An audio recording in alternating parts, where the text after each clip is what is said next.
Today we would like to explain about the book review. Our group 3 from Manis Manja group, there are 6 persons in our group that will be presented each of the review of this book. Common Sense Economic, authorized by Gwartney, Stroop and Lee. This is 2005 edition. So my name is Aris. I will present it about the introduction and review from the book in general. Part 1 will be presented by Bu Andin, and it's discussing about the 10 key economic element, and part 2 will be presented by Pak Ari as the 7 major sources, and part 3 will be presented by Pak Asar from the 10 key of economic progress and role of the government, and part 4 will be presented by Pak Cahyo as the 12 key of behavioral in the personal finance. In closing, critics, application, and of course the closing itself will be presented by Pak Reza.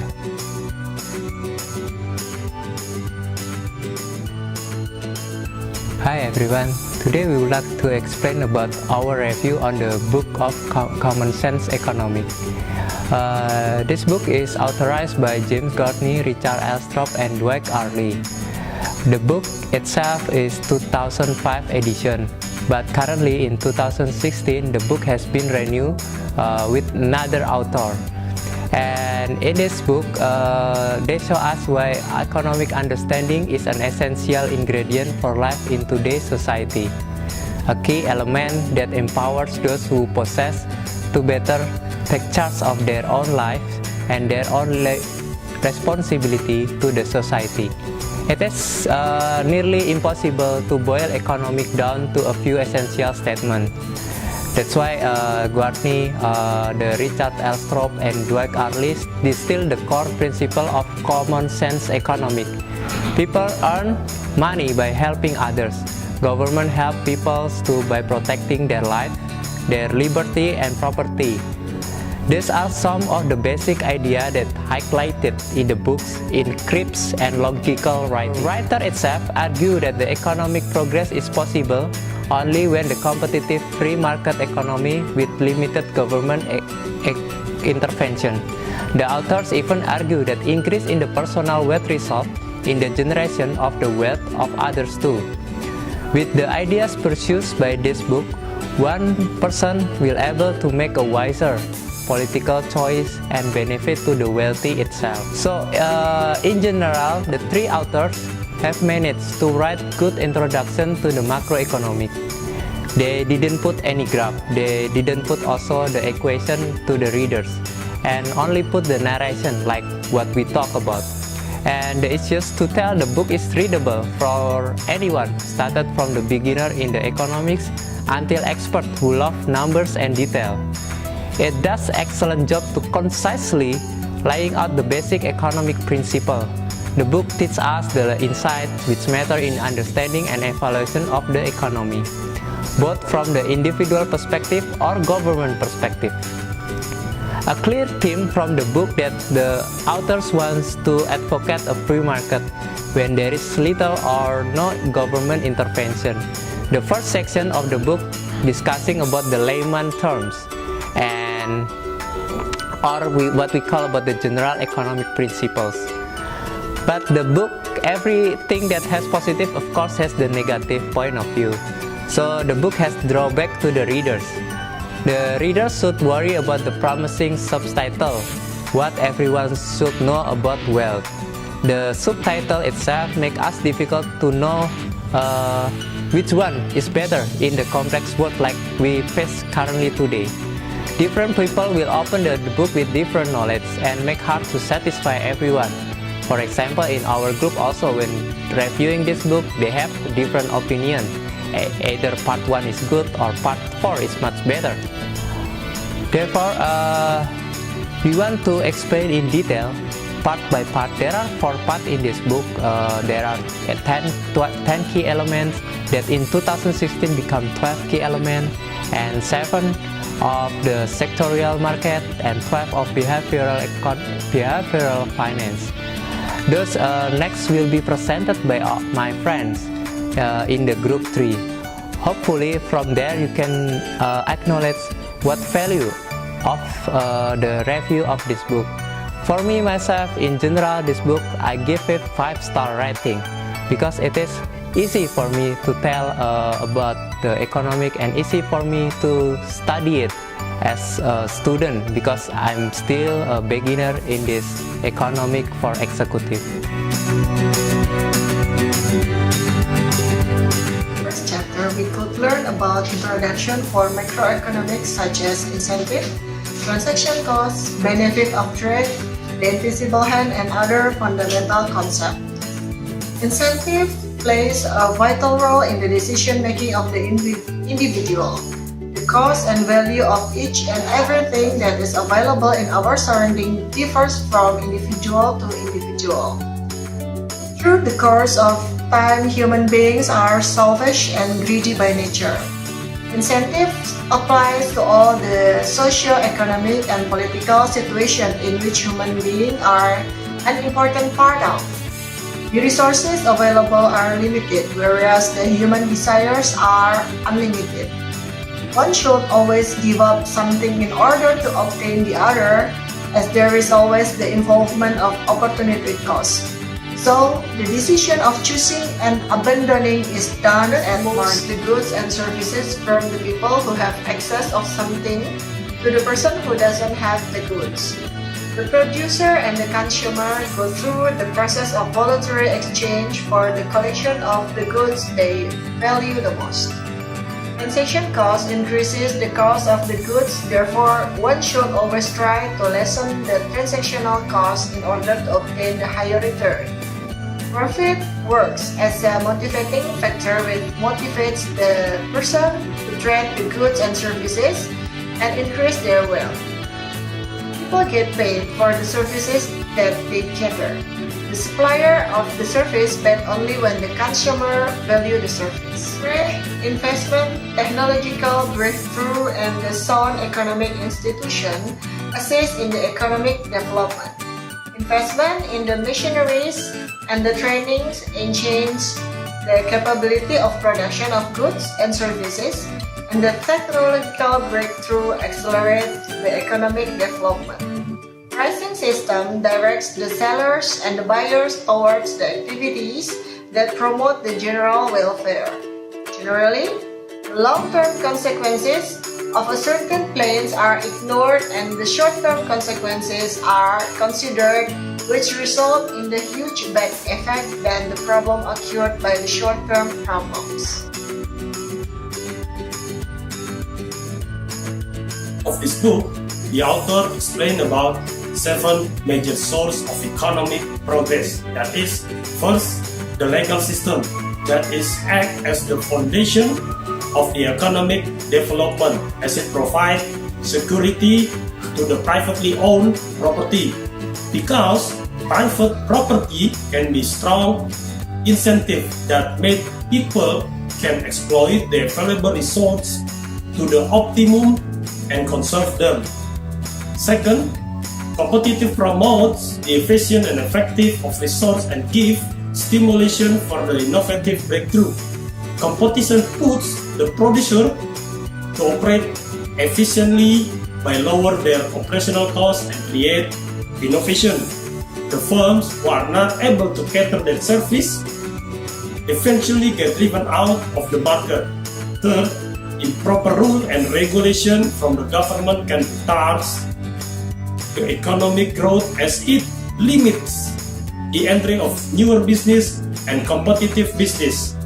The business get out of the market due to the unwanted intervention and the huge regulation by the government. Fourth, effective mechanism that channelize the capital for wealth generation by attracting the saving and investment opportunity should be set up. Fifth, monetary stability is highly disturbed by the inflationary monetary policies that distorts the price signal, which undermines the market economy. The sixth, higher tax rates discourage people to work higher because the work from their hand is taken by the others. Higher taxation will reduce the level of efficiency and the production. Last, 7. A nation will progress if it able to find out the space of comparative advantage and work on that produce each and every stuff that is necessary for the nation. So comparative advantage should be sought out, worked upon, and exported. On the other hand, the item of disadvantage should be imported. The author also mentioned about the characteristic of the perfect government, that is, keep their tax low, allow smooth domestic and international trade, and rely on market rather than government allocation in disbursement of resource. That is our review for part 2 of this book. Thank you. Part 3. At this part, the authors use the tools of economics to analyze the democratic political process, explain why political results often differ substantially from those that were promised, why this a tendency for government to expand and undertake activities that waste resources and reduce the income level of the citizenry. This book also outlines a set of constitutional activities that enhance the quality of our lives. Government promotes economic progress by protecting the right of individuals and supplying goods that cannot be provided through market. Government serves a protective function when it creates, upholds, and maintains a legal framework and protects and enforces the right of individual to their person and property. Government provides a productive function when it supplies goods that are difficult to supply efficiently through market. The political process is merely an alternative form of social organization and is not a corrective deficit that can consistently be counted on to provide a sound remedy when problems arise. Major difference between democratic political and market allocational was majority rules provide the basis for government action, while market activity is based on mutual agreement and voluntary exchange. Second, there is little incentive for voters to search for and acquire information about either issue or candidates because the choice will not be decisive. Thus, individuals will be better informed when making market choices than political choices. Third, the political process imposes the same option on everyone, while markets allow for deserved representation. In the side of government costs, they are not only taxes. Taxes are a direct cost of government, however, there is 3 other costs to consider. First, the loss of private sector output that could have been produced by the resources employed by the government. Second, the cost of resources expended in tax collection and enforcement of government mandates. And third, the cost of price distortion caused by taxes and borrowing.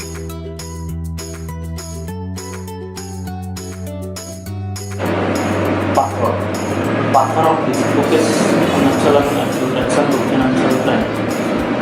The author do a good job of tying in macroeconomic principles. They explain in the 11th part to investment principle they present called stock to the importance of money. First, there is no more to calculate. When it comes to the non-financial assets such as good marriage, family, friends, that fulfill work, religious conviction, and legal provision are far more important than money. At the same time, however, there is nothing unseemly about the desire for more wealth. The desire is not limited to those who are only interested in their personal welfare. And what we learn that the other, such as for the leader of personal parent, is number one is recover your comparative advantage. Number two, be entrepreneurial. Number three, begin regular saving program. Number four, don't finance anything for longer than exists for life. Number five, two ways to get more out of your money is avoid credit card debt and consider purchasing this item. And the next thing, number six, is put the power of compound interest to work for you. Number seven, society, don't pull of your egg in basket. Number eight, index equity fund can help you beat the expert without taking excessive risk. Number nine, invest in stock for long run objective. Number 10, increase the proportion of bond. 11, beware of investment succeed promising high return with little or no risk. And the last is teach your children how to earn money and spend it wisely.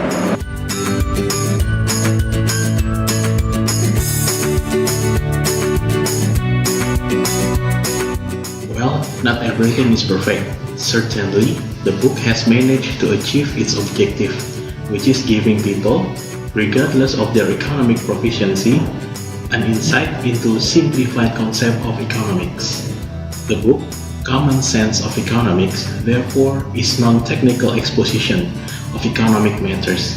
As stated, the book does not have any line graph, supply-demand curves, or the famous indifferent curves, which are important features in the explanation of economic concepts. Therefore, the entire writing is lucid, which aims to help the non-specialists, hence other critics, comments that the information it contains will not aid the specialists. Far from that, from the introduction to economic specialists will have much to borrow from the book, and in particular, what they might not have understood back in their studies. On the other hand, the theoretical way of analyzing economics concept has focused on the behaviorism of people, in that the authors have failed to adopt a statistical approach in the determination of incentives. Theirs, in a way, is an approach that analyzes the behavior of people when it comes to matter of economics, while the behaviorism approach may refer criticism while it has achieved the intended influence. Take for example, the concept of long-term and short-term consequence of an action when it comes to decision making. The authors have made clear that people often neglect the consideration of these two aspects, mainly when making the political decisions which will affect a large group of people.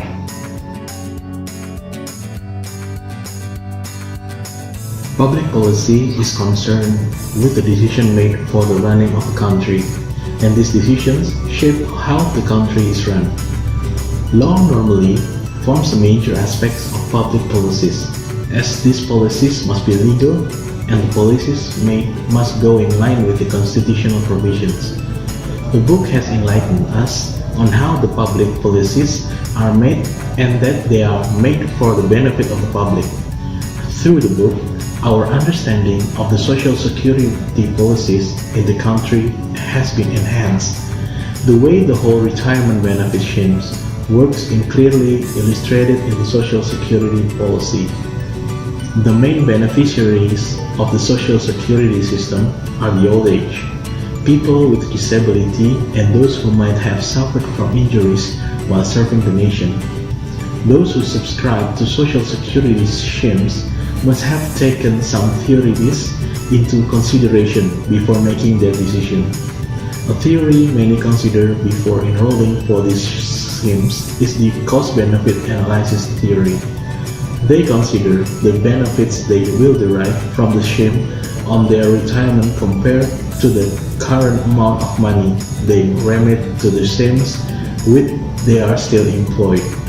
The benefits will always outweigh the costs incurred in the form of payments for the SIMs, and hence many subscribe to the SIMs. Banks have also taken up the issues of social security and come up with their own parallel policies to those of the government, where people can save in the years that they are productive and be able to receive pension from their savings during the retirement. Ideas that should be incorporated into the social security schemes should be open and transparency, as many times the funds are normally embezzled or misused by corrupt employees. There should also be some public campaigns to enlighten the public on the benefits of being covered by a social security scheme, and also to enlighten the public on how the whole scheme works.